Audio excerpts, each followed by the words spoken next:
Welcome to Cybersecurity Growth, a show for aspiring and existing cybersecurity leaders. I'm your host, Sean Valley, Executive Director and CISO of Cybersecurity Growth, former Chief Security Officer of Rapid7, and former CISO of Tricentis. Welcome to episode number 6, White House National Cybersecurity Strategy. It's a whole lot of words there. The meat of the show right now, death by slides. Let's bring it right up on the screen here, and we'll talk about it. If you are in chat, feel free, please, I encourage you to drop questions, comments in chat. I will take break from time to time to look at the chat.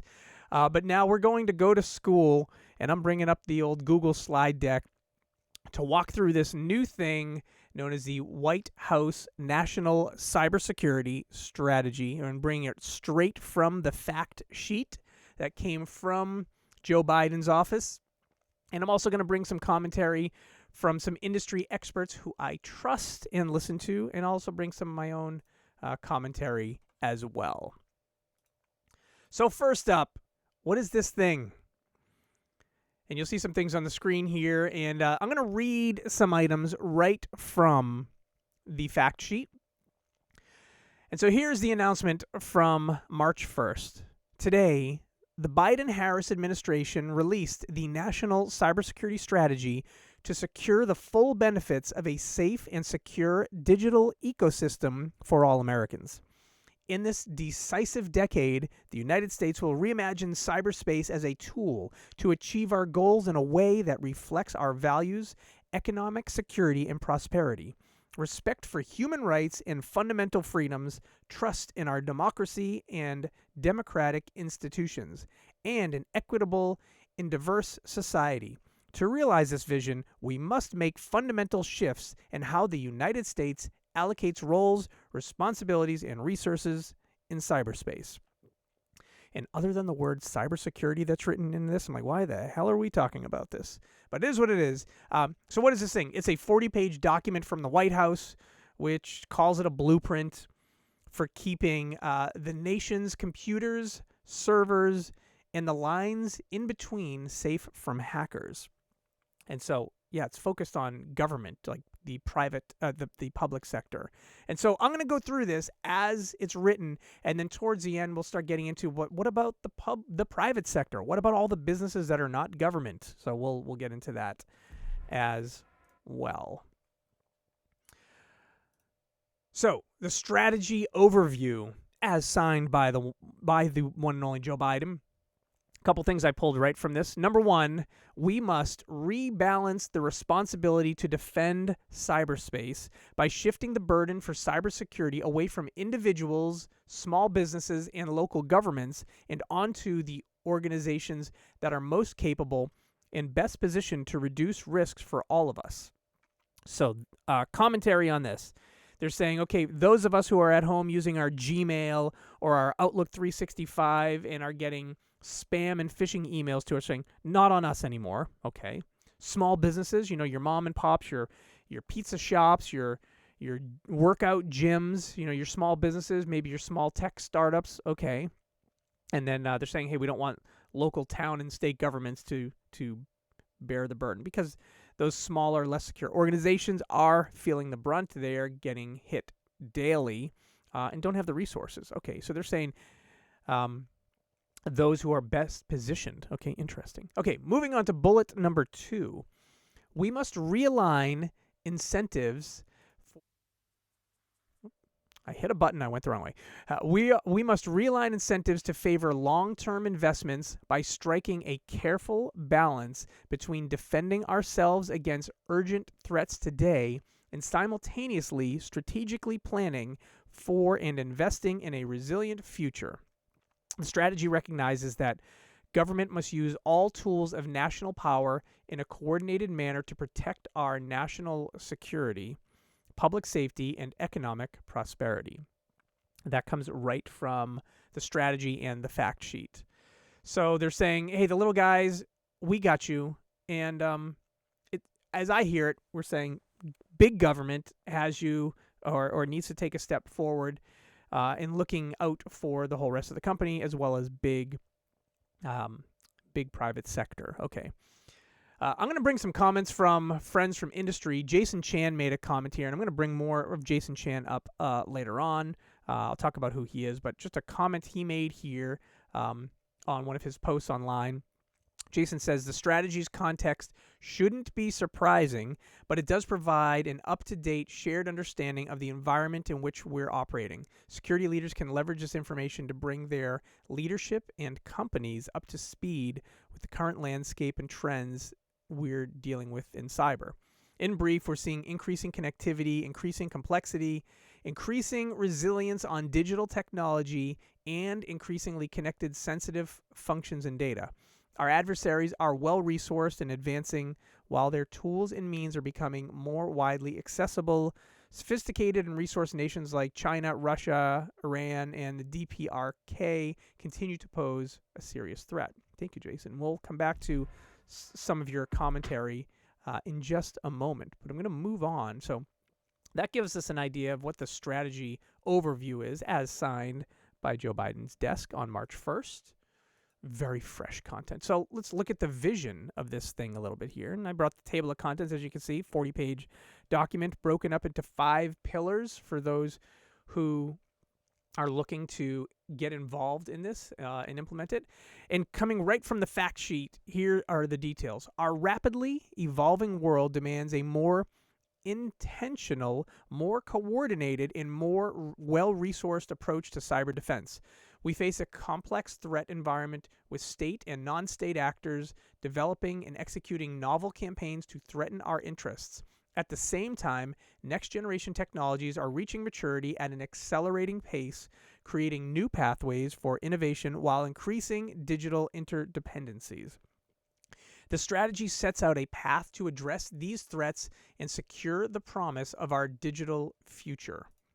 Its implementation will protect our investments in rebuilding America's infrastructure, developing our clean energy sector, and reshoring America's technology and manufacturing base.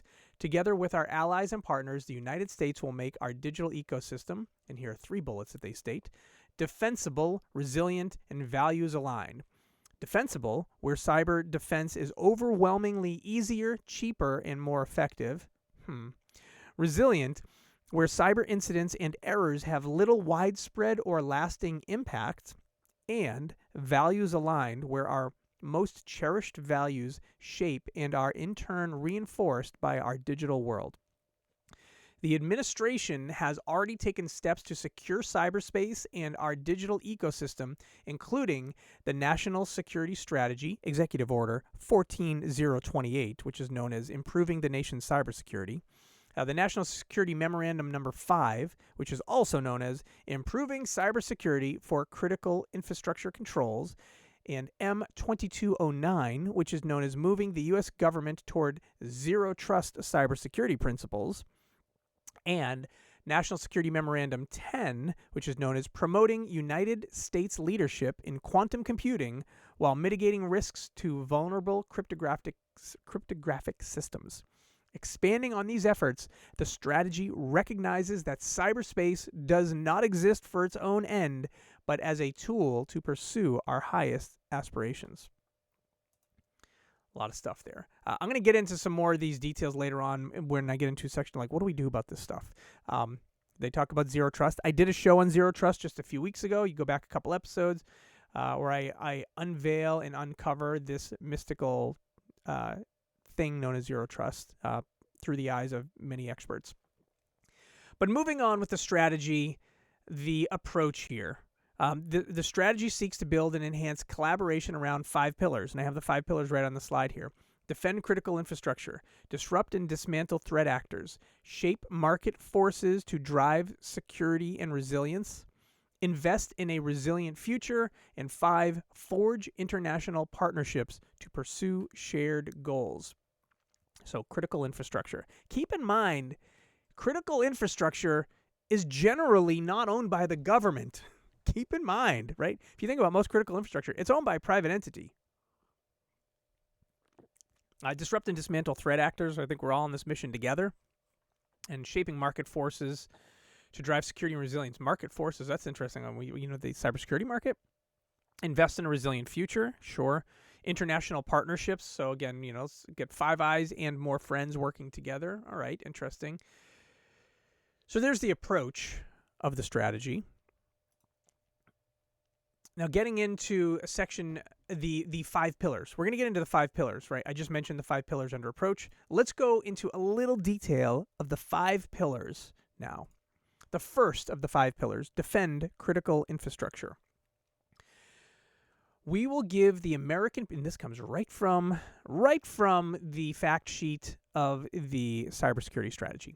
We will give the American people confidence in the availability and resilience of our critical infrastructure and the essential services it provides, including by, and here's 3 bullets they mention, expanding the use of minimum cybersecurity requirements in critical sectors to ensure national security and public safety, and harmonizing regulations to reduce the burden of compliance.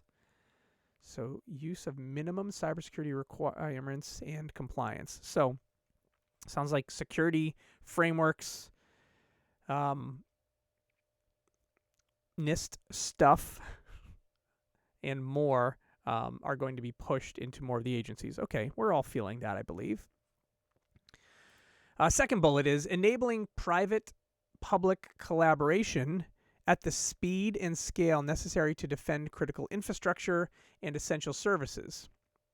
So, get the Googles, get the Amazons, get the Microsofts, get the Apples, get the Palo Altos. Let's get all the big players working together, supporting the government efforts, working with the government.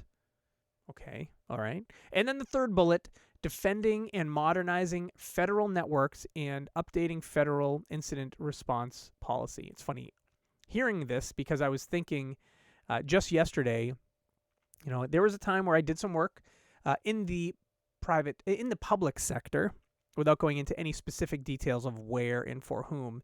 And this group in the public sector was using some McAfee endpoint security, centralized McAfee endpoint security stuff, and for like host related security.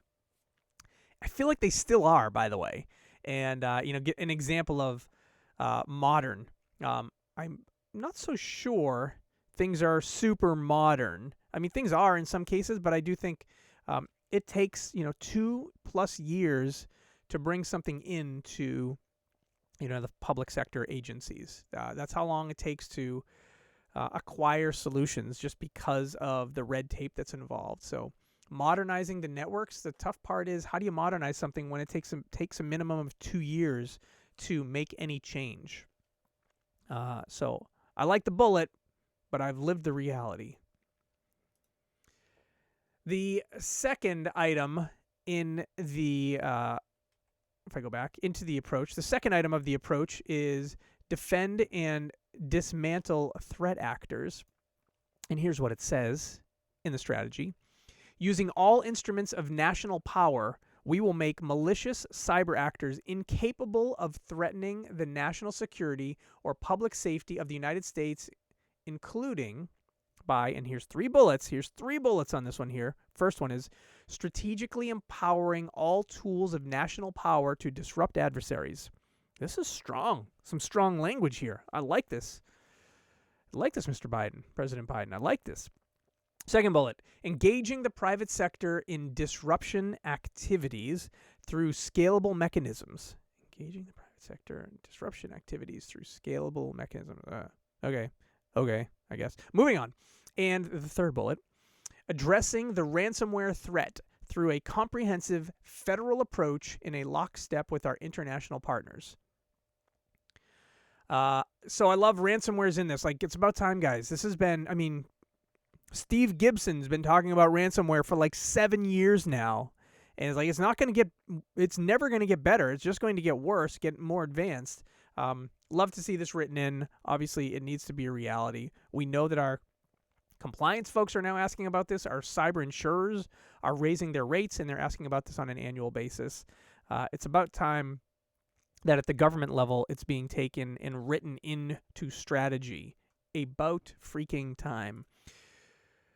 Let's look at the third piece of this approach here. Shape market forces to drive security resilience. And from the strategy, here's the language. We will place responsibility on those within our digital ecosystem that are best positioned to reduce risk and shift the consequences of poor cybersecurity away from the most vulnerable in order to make our digital ecosystem more trustworthy, including by, and here comes the 3 bullets, promoting privacy and the security of personal data. Okay, good. So security awareness. Second bullet, shifting liability for software products and services to promote secure development practices. Hallelujah. Let's focus a whole lot more on the software development lifecycle. Shift left, as they say. I don't like shifting left, to be honest. I've said this before. If I shift left, doesn't that mean I'm taking away stuff from the right? I still need my defenders and responders, so I can't shift my team left. I just have to grow the responsibilities. So I don't like shifting. I will say it loudly. But I just have to spend more time over on the product side, more on the development side. Love to see this written out. And then the third bullet, ensuring that federal grant programs promote investments in new infrastructure that are secure and resilient. So what I hear is we're going to raise taxes to give the smaller businesses more federal dollars to protect themselves. I hate taxes. Don't want more taken. I'm sure nobody else does, but I'm vehemently against a big money government, but it is what it is.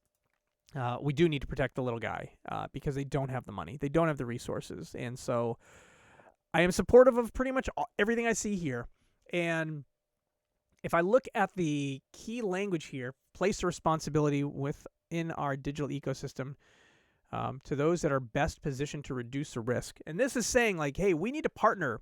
I'm making this up now. We need to partner with CrowdStrike. We need to partner with Mandiant. We need to partner with the industry leaders. We need to partner with Microsoft and Google and Amazon to support those who are being hurt the most. Hospitals, schools, small districts. Think about how school systems are now being attacked and their data is being leaked publicly by the scum of the earth. We need to be able to protect these who don't have the money, the resources to protect themselves. They do not, and we are on a completely interconnected world.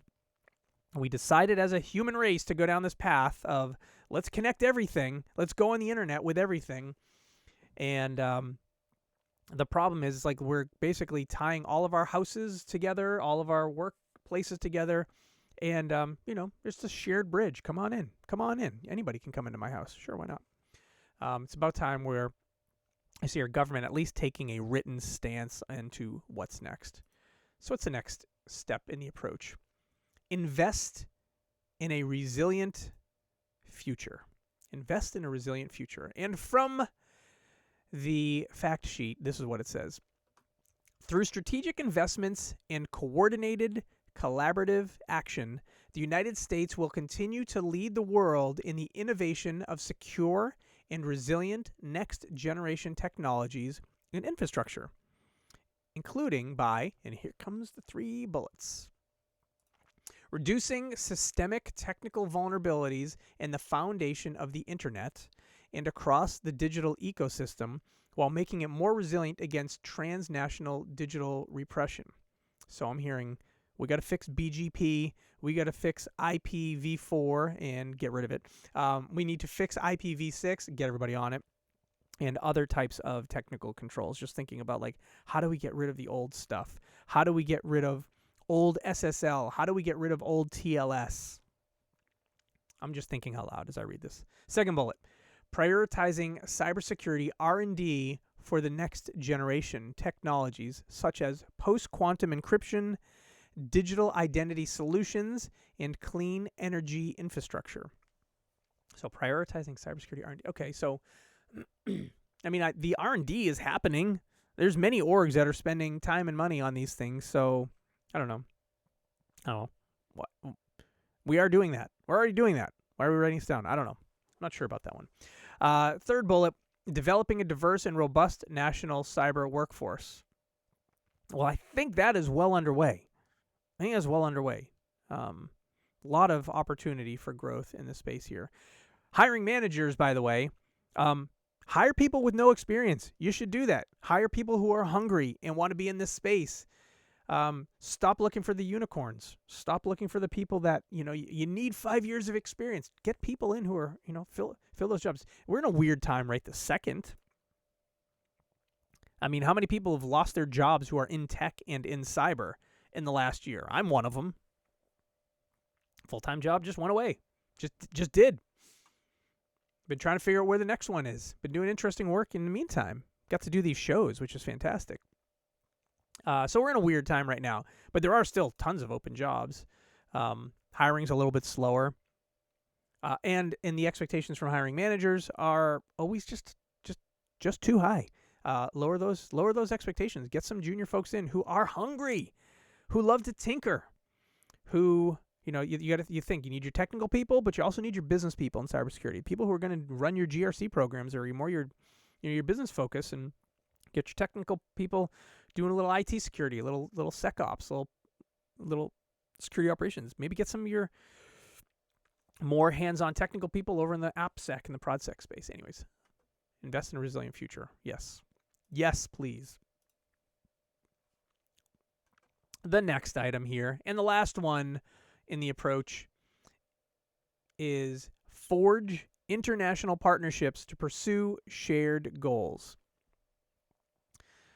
You see my little image here of the happy globe with the handshake. Yes, we're all happy here. And the language from the fact sheet is: the United States seeks a world where responsible state behavior in cyberspace is expected and reinforced, and where irresponsible behavior is isolating and costly, including by, and here come them 3 bullets, leveraging international coalitions and partnerships among like-minded nations to counter threats to our digital ecosystem through joint preparedness, response, and cost imposition.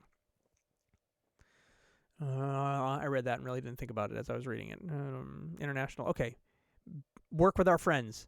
Don't stay isolated, U.S. And, as a person who works in cybersecurity, at one point an engineer, and then a manager, and then a leader, I'd say in my early part of my career, it was all about, keep to yourself, be secretive, don't let people know what you're doing. And I have torn those walls down, and I tell all my colleagues and friends, go meet your peers. If you say you work at a CRM company, go, and you're in a security role, go meet your colleagues at a competing CRM company. Talk security. Because you're gonna have similar concerns. If you work at an e-commerce company, go talk to your colleagues, your peers, people in the exact same job as you, at another e-commerce company. That's what I'm saying. Go talk to your industry peers. Learn from them, share from them. Obviously, you're not going to share your company's secrets, but the way you're doing protections, likely you're going to be the same. And what you're trying to do is protect each other. You're trying to protect yourself the same way each other is, and learn from one another. And as myself, as a security leader, got into CISO level roles, what do? I network with my CISOs on a daily basis, my industry colleagues, hundreds and hundreds on a regular basis, daily basis. So that's what we're saying here. Go work with your friends. And of course, if I think about it from the seat of the President of the United States, who's their peer? Other presidents around the world. So yay, go network with your partners. Work with them.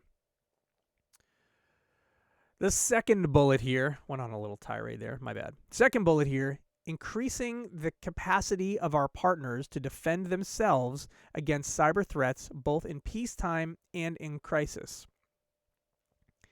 So those who are in some type of global team, it's so funny, I've been watching Agents of S.H.I.E.L.D. and all of I think of is the, what are the Accords? I forget what it's called, the Wachovia Accords, I think that's what it is. Making sure that the Avengers are working peacefully and the Inhumans are not acting up. I've been watching way too much Marvel. Anyways, how do we work together with our partners when things are quiet and then also when things are in unrest? Okay. Third bullet, working with our allies and partners to make secure, reliable, and trustworthy global supply chains for information and communications technology and operational technology products and services. Okay. Work with friends on the global supply chain.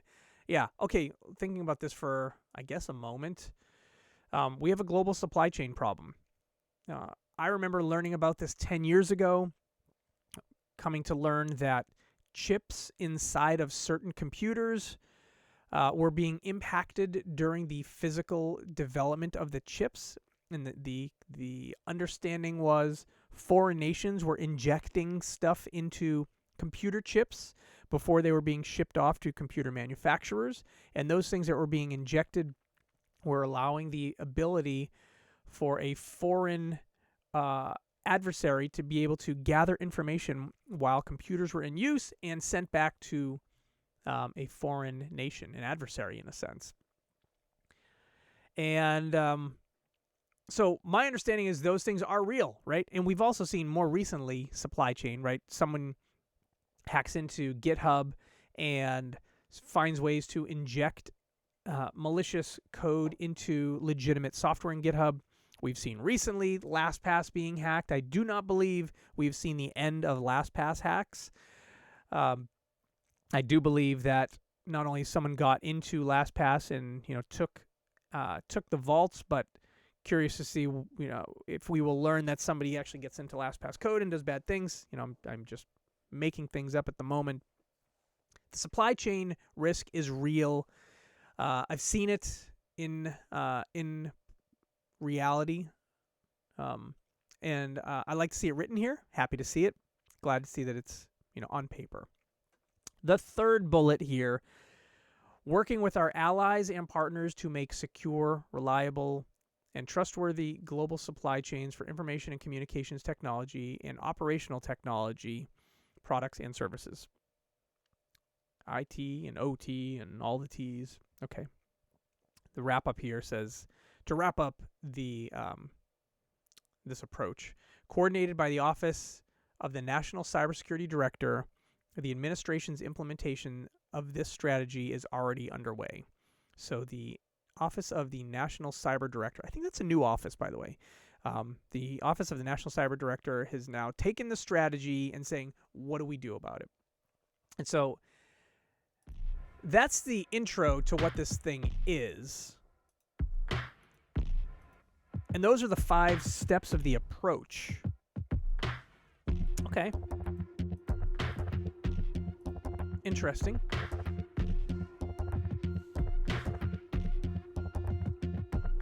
Before I move on, I'm not done. We're not done yet. Before we move on, just taking a sip of my hot coffee in my Advanced Cybersecurity Center coffee mug. The ACSC, not the Australian ACSC, but the Boston ACSC.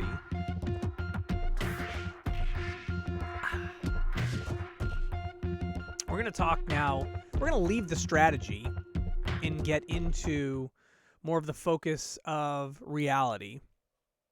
All right, so this strategy is saying a few things, but it is directed at government, and so I'm thinking government agencies, federal government agencies, Department of Defense, those types of things.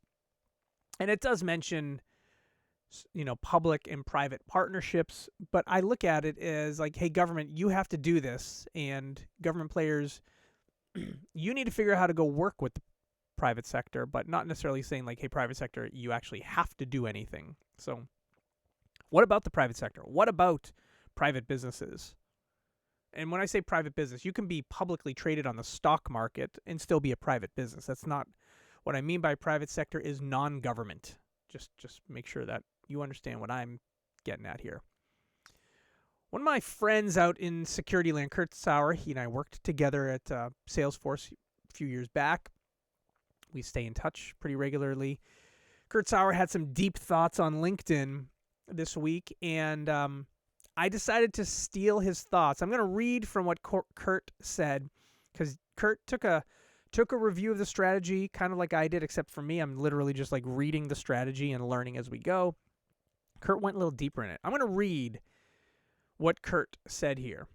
And so Kurt says, according to the new National Cybersecurity Strategy, coordinated efforts by federal and non-federal entities have effectively frustrated malicious threat actors. But what makes efforts among these entities, quote, coordinated?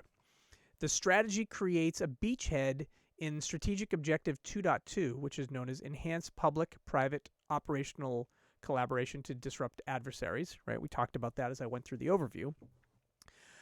So the strategy creates a beachhead, but it leaves us with scant details on how this coordination might take place. This is kind of, Kurt is kind of aligning with my thought, like, hey, how are you going to do this, dude?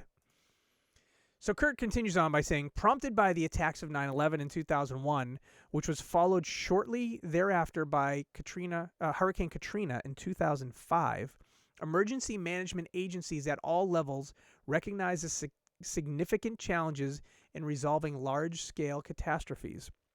To cope with this, in 2004, the federal government established the National Incident Management System, or NIMS, an organization structure intended to optimize coordination of physical and human resources during the response and to ensure clear lines of communication among disparate agencies who have come together to resolve a catastrophe. He continues on, adherence to the NIMS methodology is nearly universal in the United States, in part because its use is typically mandated in order for states and municipalities to qualify for federal disaster assistance. To get federal disaster assistance, you need to use MIMS. Got it. That's my little take on what he says. Okay. Continuing on. A core element of NIMS, the Incident Command Center, ICS, Incident Command Center, provides a standardized approach to the command, control, and coordination of on-scene incident management. Together, NIMS and ICS ensure that incidents can be managed with minimal political or jurisdictional conflict, that capabilities can be quickly identified, a process called resource typing, and then resources can be added to or released from a response in a coordinated fashion. Kurt put some thought into this. Dang, Kurt. Good job. But I'm not done. He's not done. He continues on saying, within the United States, the most critical infrastructure is owned and operated by private companies and therefore have had no obligation to adopt the NIMS or ICS methodologies. Kind of talked about this earlier. Critical infrastructure isn't owned by the government, so they do whatever they want. I'm continuing on with Kurt's thoughts here. Yet, in many cases, the public welfare demands that response to attacks on critical infrastructure be standardized in a way that allows for a coordinated response to a worst-case scenario. And I'm going to wrap up Kurt's thoughts here with his final thoughts here. If we consider how much the fields of cyber resilience and cybersecurity have grown since NIMS was first introduced, it seems amazing how little research exists on how ICS could be used to improve the response effectiveness of private sector and public-private partnered incident response in the face of a significant sustained cyber attack.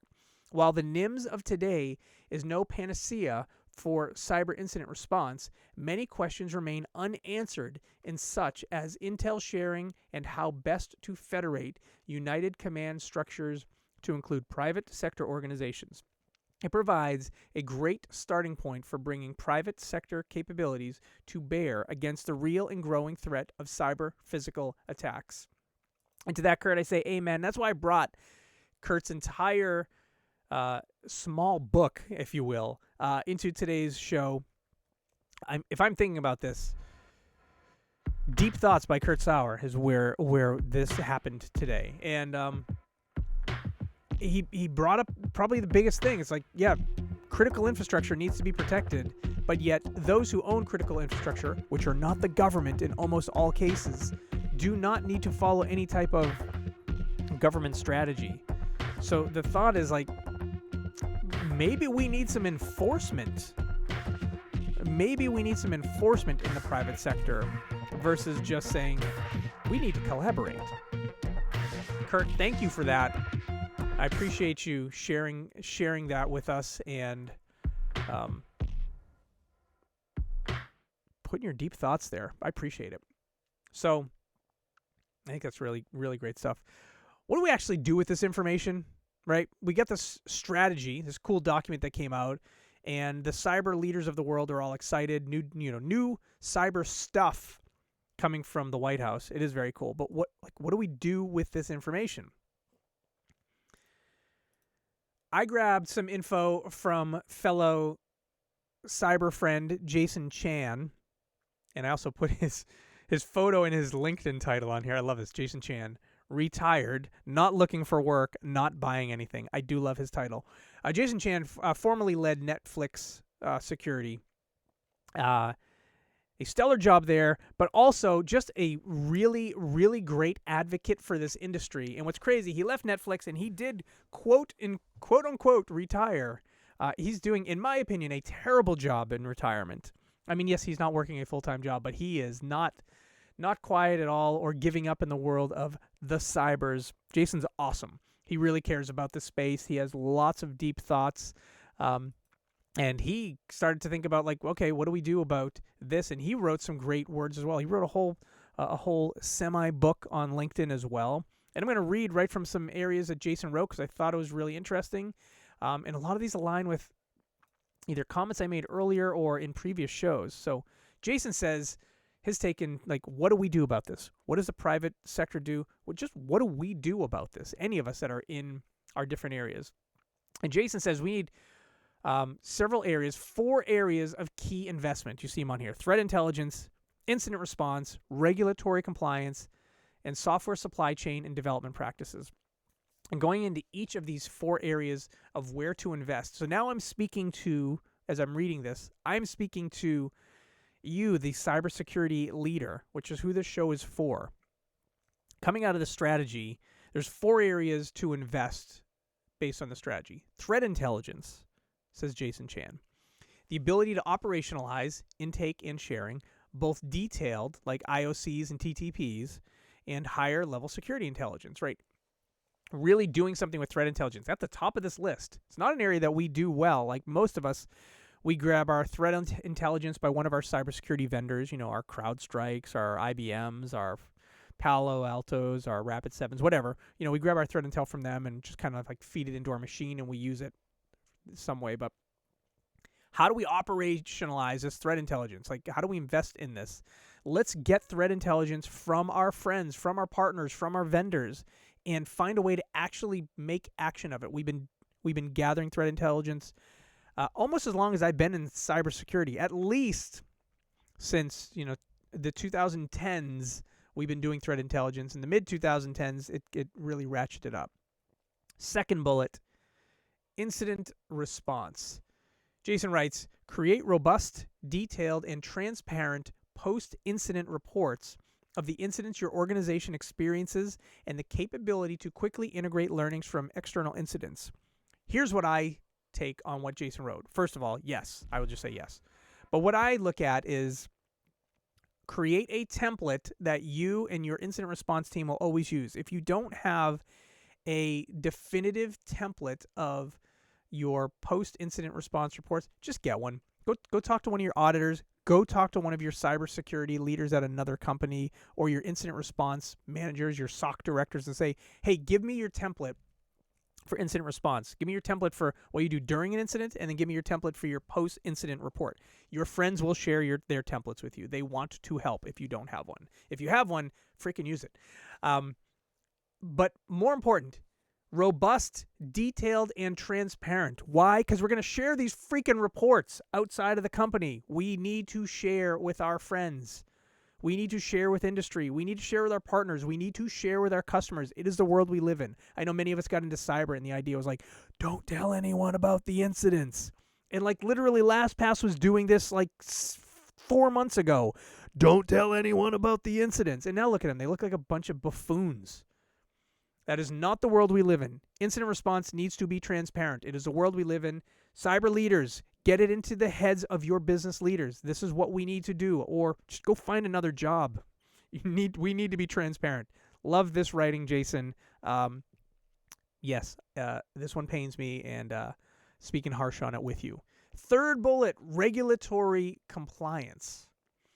Jason writes, providing consumable data about your organization's compliance with various regulatory regimes, as well as being able to intake and act upon the same data from your partners, suppliers, and other entities upon which you rely. Okay, so I'm reading this as do your compliance stuff. And here's what I like. Consumable data about your compliance. Yeah, let me think about this for a second, right? You get an ISO 27001 report. In the end, you get a report. If you do ISO 27001, you get a report, and then you get a certificate. And then what do? We share the certificate that says I am ISO 27001 certified with customers who ask for it, our enterprise customers in many cases. But we don't share the report. That's internal. And we don't have anything to actually share, really the details of how well we did. And so what I'm taking from this is provide useful data from compliance. Don't just share the stupid certificate that doesn't actually give any detail. Yes, ISO 27000 is very rigorous, and it is actually relatively tough to pass. But provide something of use to your customers who are like, yeah, but tell us a little bit more, a little bit more detail of the scope. SOC 2 actually helps there. Right, the SOC 2 report is an actual very detailed report. And I find it, in many cases, it provides a lot of content, sometimes too much. I think SOC 2 reports are insane, right? They can be 50 to 200 pages long. Ain't no one got time to read that SOC 2 report. So maybe boil it down. And for customers who are like, I want your SOC 2 report. Like, here, dude, have my 80-page report. But also, here's my one-pager that says what we really did. Goes back to the transparent part of incident response. But let's do that with compliance too. Make that a project. Take your ISO 27001 certificate and make a one-pager report that you can give to your customers of like what we really did.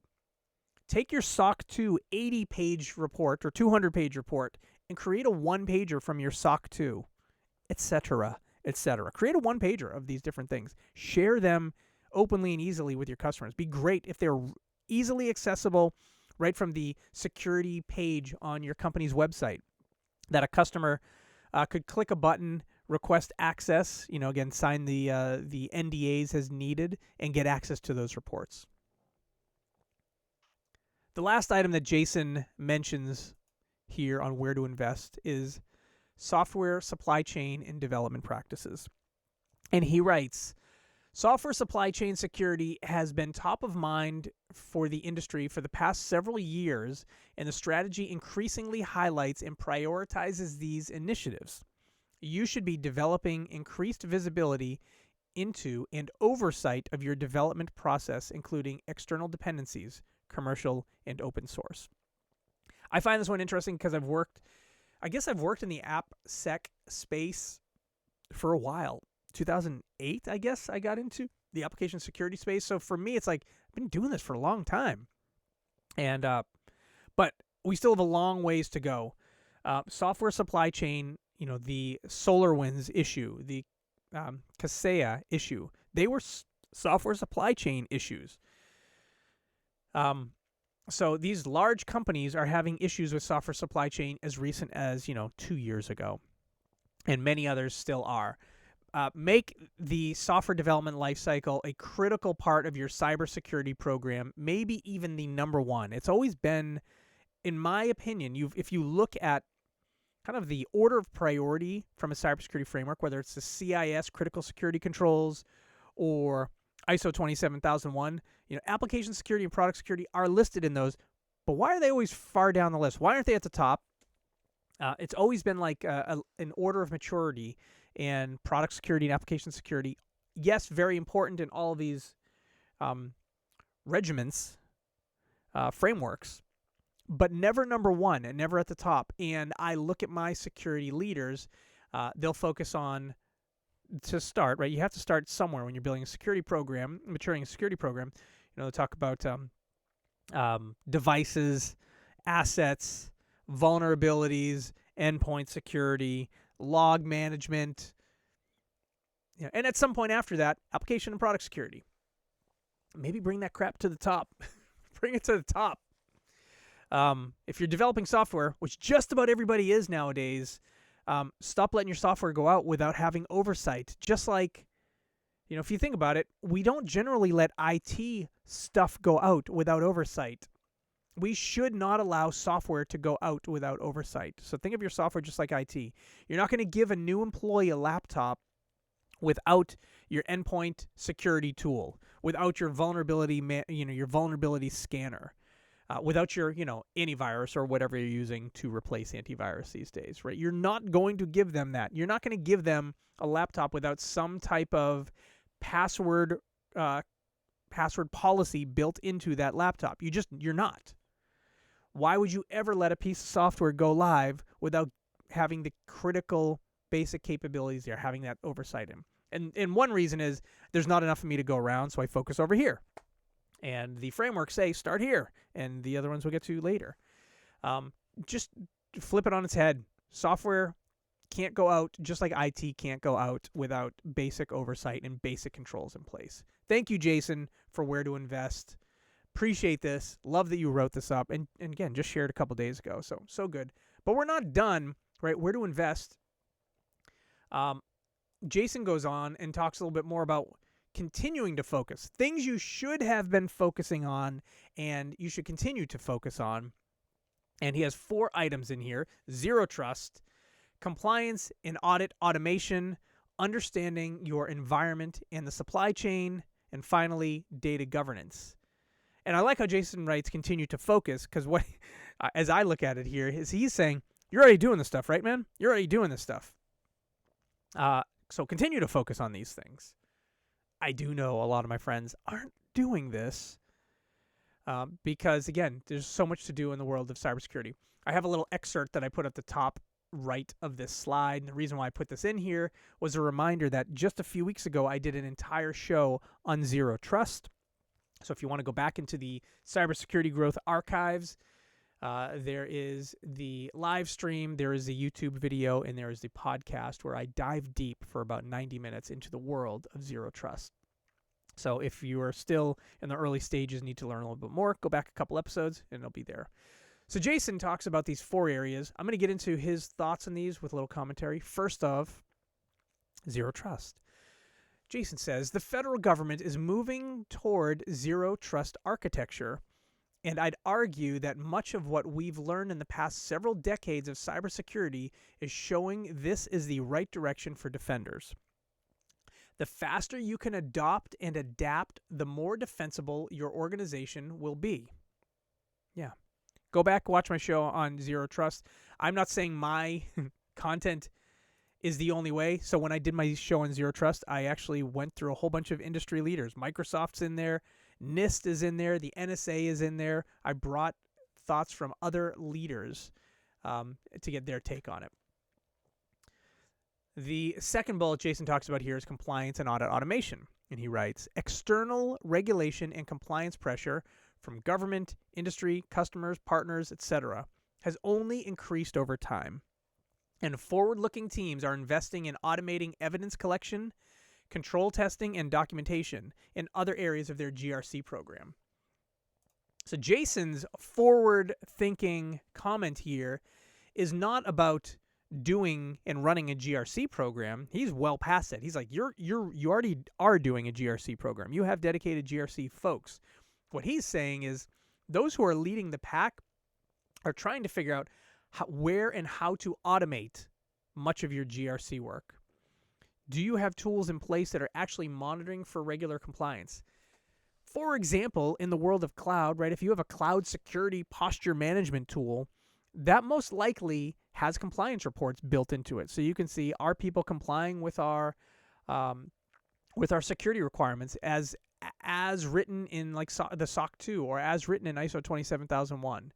A lot of your security tools, your CrowdStrike tools, actually have compliance reports built into them. So in the sense of automating compliance, look at your tools that you do security stuff with and find the compliance section.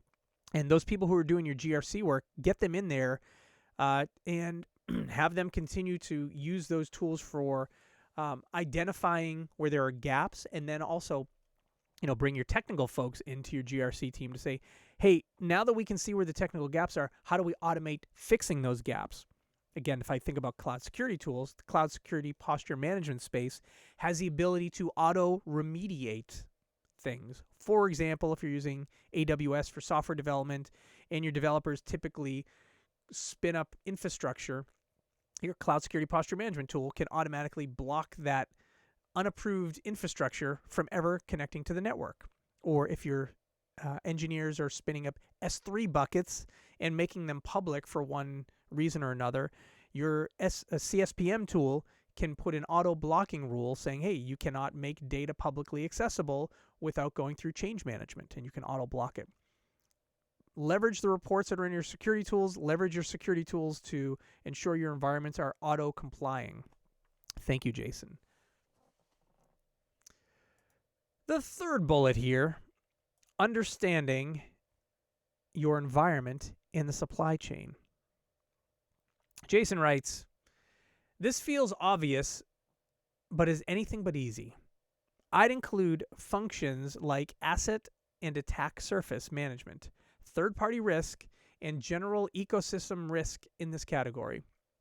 Security is all about context, and the more you know about the estate you're protecting, the more you know about the estate you're protecting, the more effective you'll be. Understanding your environment and supply chain. Right, yeah. Sounds obvious, but it is kind of tough. There's code everywhere. If I think about code, right, when I was writing Java code 20 years ago, a lot of my code at the top, I'd be importing third-party libraries just because I'm like, oh, I don't need to write this code if I import the third-party library. There's the third-party code. And I'm like, who wrote that third-party library? I don't know, but it makes my piece of software work. So it's tough. This is a tough space. More tools are coming out to help us here, but it's realizing like I was working with a company a couple years ago, and I was asking the product teams and the product security team members, hey, how much, it was a software company, and we write our own software. We have all of our custom software that we sell to our customers. How much of the code, in your assessment, how much of the code of our products is internally written, like, typed by hand, versus third-party code that we import from libraries? And I was shocked, and my eyes jumped out of my head when I heard 70% of our code, 70, I think he may have said up to 80, but I'm just going to stop at 70. 70% of our code is third-party libraries. Of all of our code, only 30% of it is custom code. And so I'm like, oh, it's interesting, because we were just about to invest a whole lot of money in SAST, Static Application Security Testing, which is tools for testing your first-party custom code, like your Vericodes and other tools like that. Fortify back in the day still exists. He's like, yeah, 70% of our code is third-party libraries, like stuff we don't write, stuff we bring in from other companies, other developers. And I'm like, cool. Who writes that 70% of stuff? And I know the answer. I don't know. I don't know who writes that stuff. We just use it. That's just how it is. That's how we get the cool look and feel of our site. We put our own little spin on the top of it, but most of the capabilities of our software is by something someone else wrote. And that's when I said, well, maybe we don't invest in SAST first. We actually focus on our open source security libraries, tools like Sneak. We're really strong in that space. GitHub acquired a tool and rolled it into the GitHub tools, and there are a couple other players out there in that space. Maybe we focus on our open source or our third-party libraries first, because that seems to be the largest area of attack, potential attack. Again, understanding your environment is key. I had to understand our environment before we figured where to invest first to get the most of it. The last bullet from Jason here on data governance. Data writes, I said data writes. No, we're not on Star Trek, The Next Generation. I'm not talking about data. I'm talking about Jason. And Jason writes, what data do you have? Where is it? How is it protected? And who has access? Such simple questions that are incredibly challenging to answer in large and dynamic environments. Investing in answering these questions confidently is always a good investment and certainly supported by the strategy. What data do you have? Where is it? How is it protected? Who has access? Beautiful, Jason, beautiful. For all of you who are trying to figure out and scratching your head saying, data governance, yeah, I keep saying in compliance we kind of do it, and when I look at it, we don't really have anything done. Just write these 4 things down and start getting into it. Go make a project for next quarter, your data governance project, if you don't already have one. And answer these 4 questions. What data do you have? Where is it? How is it protected? And who has access? Start with a spreadsheet. Have these as your columns, each question, and then the rows are the different data. You're like, oh, I found data lives in Google Drive.